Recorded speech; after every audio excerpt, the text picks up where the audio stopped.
Jessup Ukraine National Rounds are approaching so quickly that we cannot stop sharing the sessions with our Jessup Ukraine Ambassador. Today, introducing you one more Jessup Ukraine Ambassador, Oleksii. Welcome to this interview. We will start from the typical question. Could you please kindly introduce yourself and share information about your career, your current occupation, and your mooting career?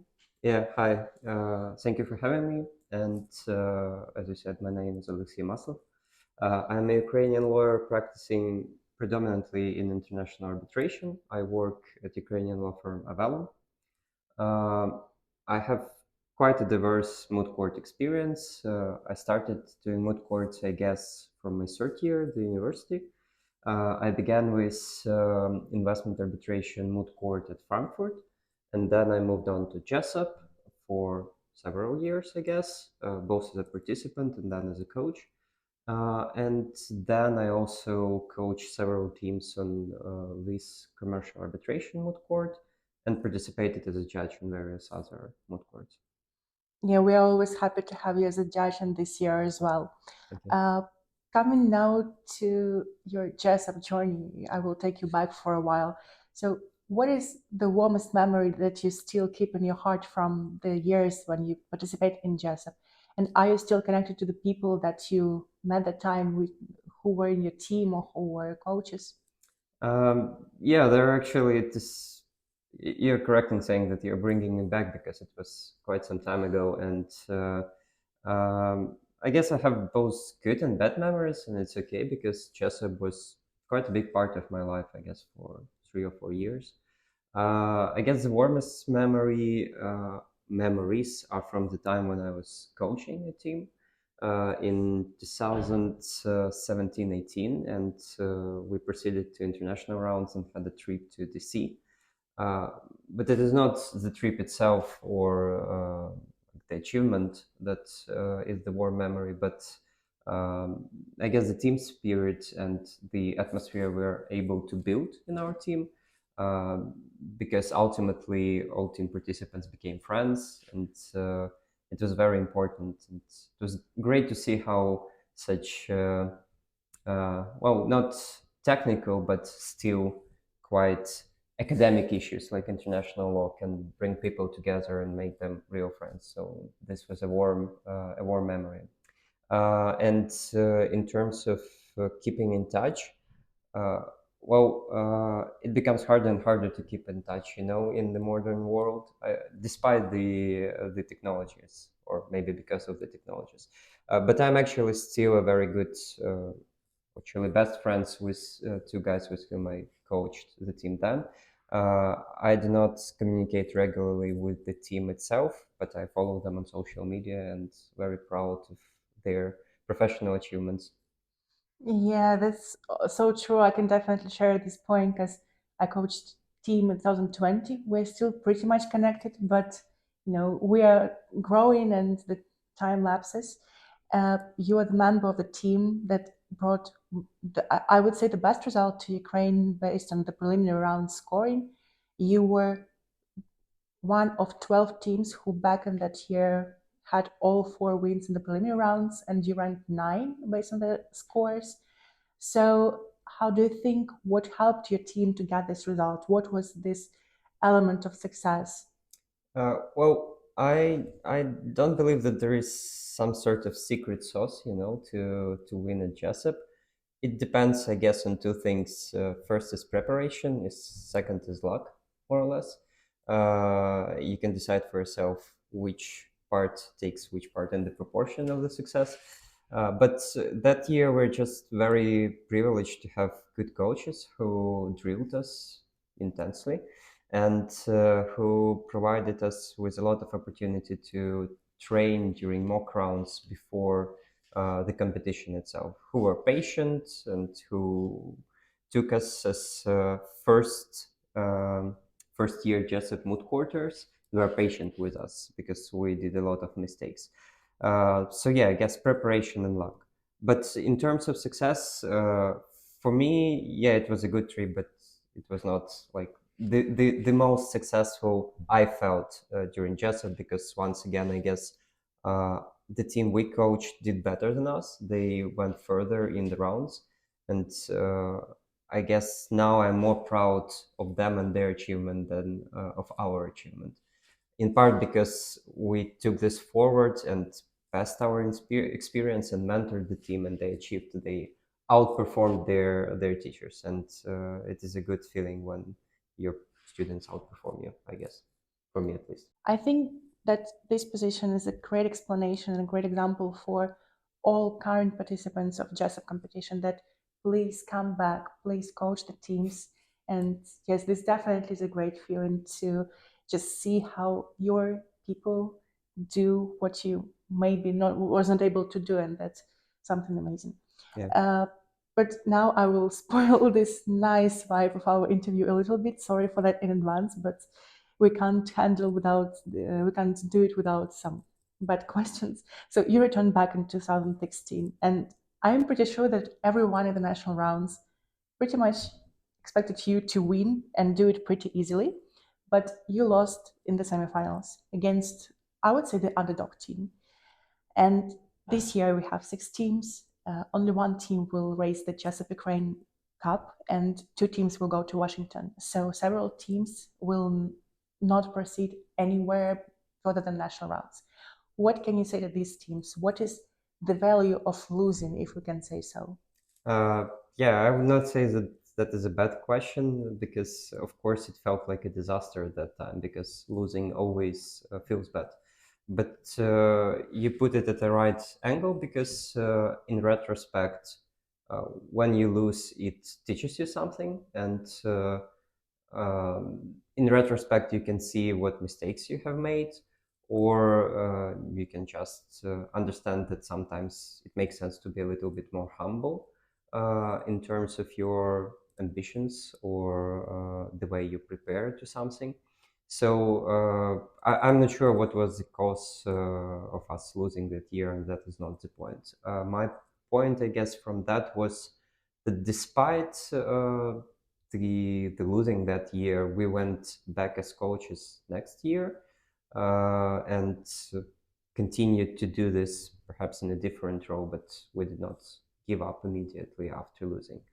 And this brings me to what I now realize is the most important thing about Jessup, and in retrospect, it was the most important for me, because Jessup, it is about a community, it is about competition, but most of all, in terms of your legal career, and if you look at Jessup as part of legal career, it is about developing some skill set. And I guess either you win or lose, you cannot but develop the skill set while you prepare to rounds, either Ukrainian or international rounds, including drafting skills or advocacy skills, team playing skills, and as a coach, team management skills also, because actually Jessup is a great opportunity for younger lawyers who are not yet managing some team members at their work, to learn something about team management. So yeah, I guess my lesson from that was that the most important thing you get from this are the skills, which will be with you, and the access to the community, because Jessup community is really constituted of brilliant people, and the brightest, I guess, of Ukrainian lawyers. I will now bring you from our Jessup talks purely to a discussion of a little bit of the station of legal market and how everything evolves following the full-scale invasion.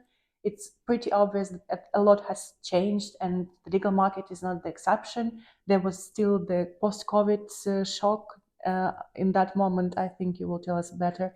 So, what trends do you observe nowadays on the legal market in Ukraine? And maybe you expect some changes to happen in the coming years. Yeah, I would say that lack of normalcy is like a new normalcy in terms of our life in general in legal markets, starting from COVID. Um, in terms of changes after the war, I'm quite fortunate to say that at least the dispute resolution practice at AVELLUM, where I'm working, the workload is more or less the same now as we had in 2021, perhaps even bigger.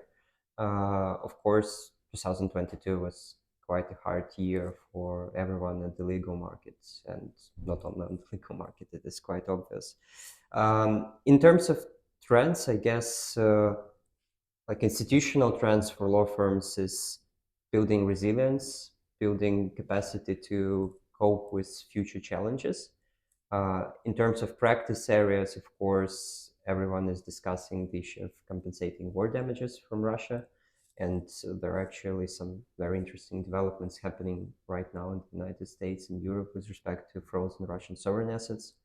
Uh, this is something closer to dispute resolution, and therefore I mention it, but there are a lot of developments in corporate law, in taxation, in sanctions and compliance regimes. So there are quite a lot of things going on the legal market.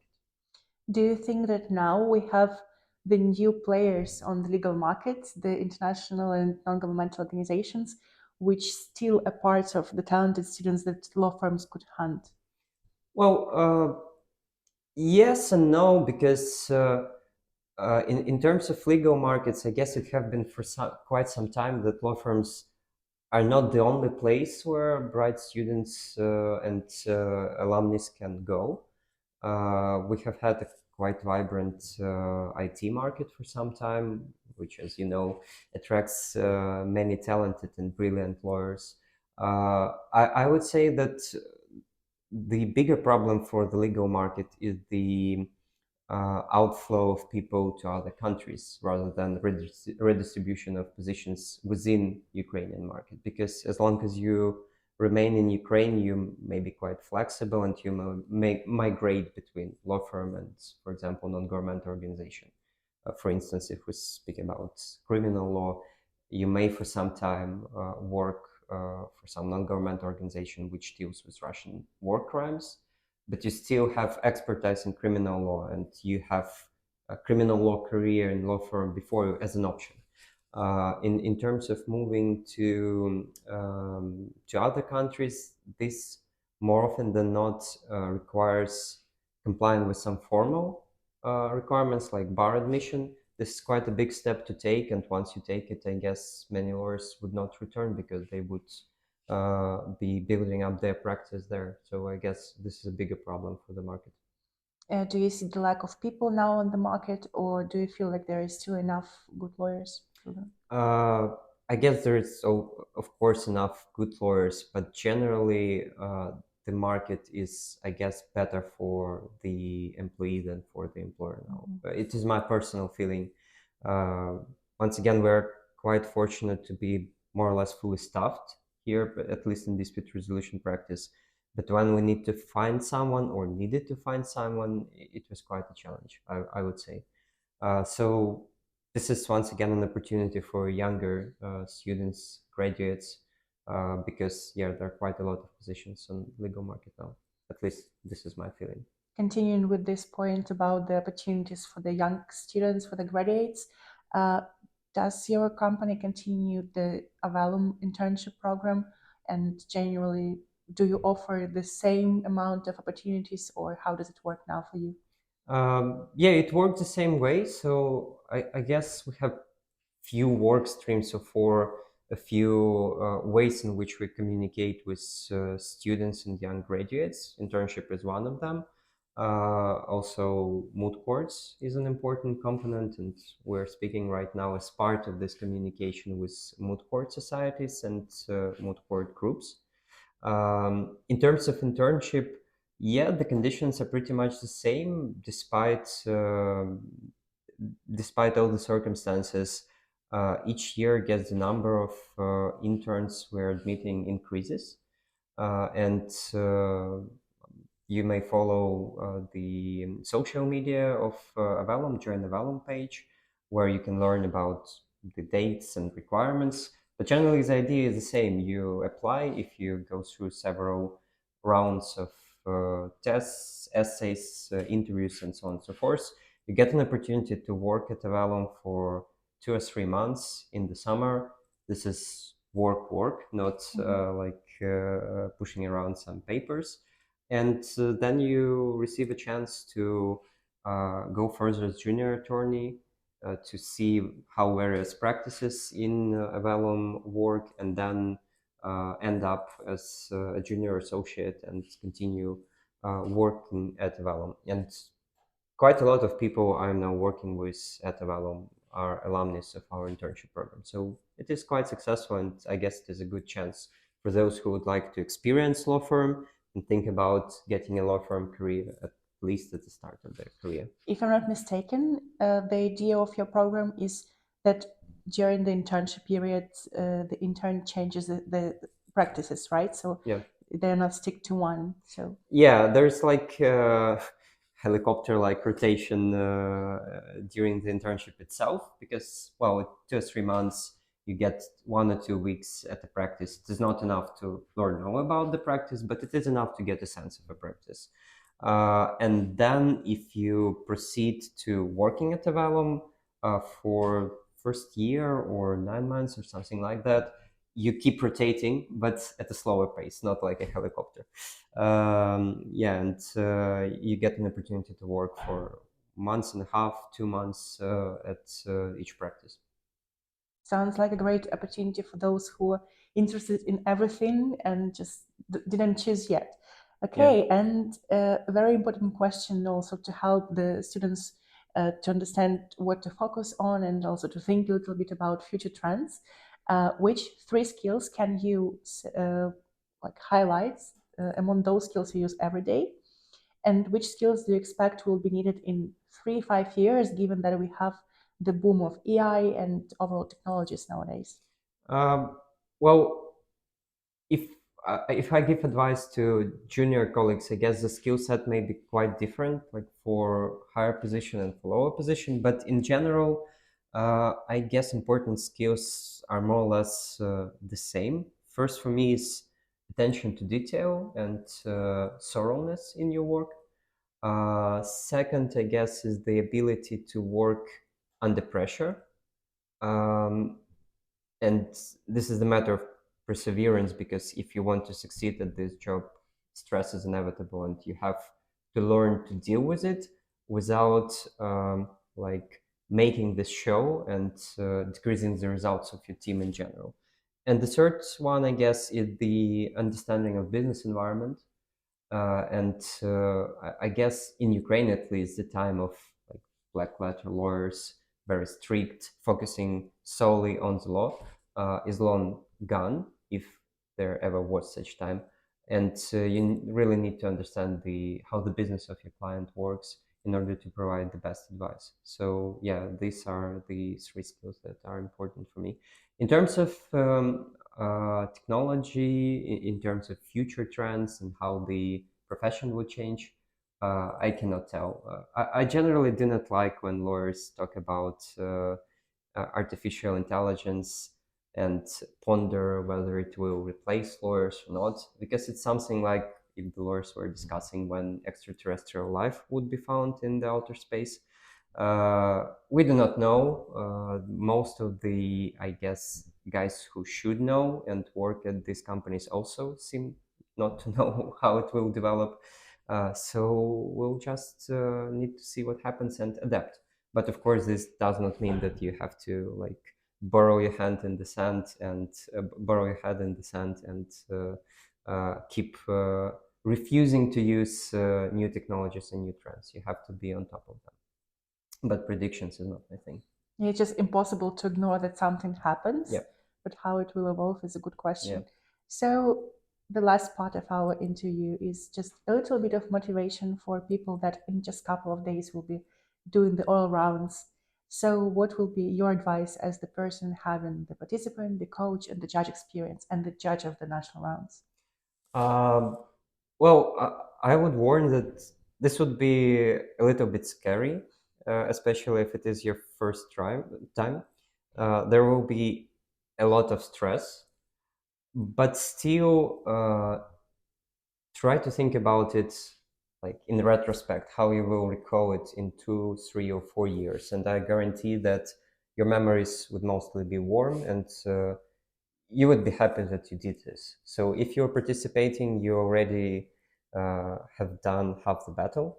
So now is the time to shine, to enjoy, and to bring out as much as possible from this experience. Communicate with the judges, bond with your team members, compete and but do not fight with other teams and become part of Jessup community, I guess. This is my advice. Thank you so much, Oleksii. We're looking forward to seeing you soon, in just a couple of days. And yes, stay in touch with us for more interviews and for more insights. Thank you. Thank you very much, Maria, for having me.